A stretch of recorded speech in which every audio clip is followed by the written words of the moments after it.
IDLC পরিবর্তনের পথে বাংলাদেশ। মেক্সিকোর ভিসা প্রাপ্তিতে নতুন দ্বার উন্মুক্ত হলো বাংলাদেশের। বাংলাদেশি নাগরিকদের জন্য ভিসা আবেদনের সুবিধা বাড়িয়েছে মেক্সিকো সরকার।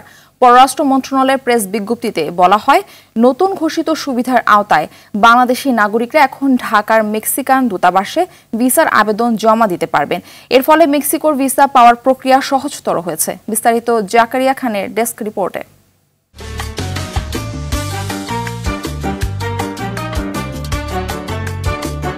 বাংলাদেশি নাগরিকদের ভিসা আবেদনের জন্য এখন থেকে যেতে হবে না দিল্লির মেক্সিকান দূতাবাসে। এশিয়া প্যাসিফিক অঞ্চলের যে কোনো মেক্সিকান দূতাবাস বা বিশ্বের অন্যান্য কনসুলেটে তাদের ভিসার আবেদন জমা দিতে পারবেন বাংলাদেশি নাগরিকরা। পররাষ্ট্র মন্ত্রণালয়ের প্রচেষ্টায় বাংলাদেশি নাগরিকদের জন্য মেক্সিকো ভ্রমণের ভিসা পাওয়ার প্রক্রিয়া সহজতর করেছে মেক্সিকো সরকার, যেখানে ভিসা আবেদনের অন্যান্য সুবিধাও বাড়িয়েছে তারা।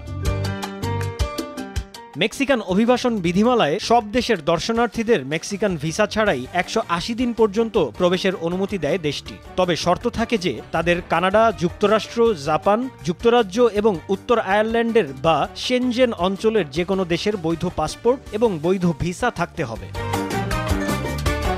তবে ভিসা আবেদনের এই সুবিধা ভিসা প্রত্যাশীদের ভোগান্তি কমানোর পাশাপাশি বাংলাদেশ ও মেক্সিকোর মধ্যে যোগাযোগ, বাণিজ্য ও বিনিয়োগ বৃদ্ধি, সাংস্কৃতিক বিনিময় এবং বৃহত্তর যোগাযোগ বৃদ্ধি করবে বলে আশা করা হচ্ছে।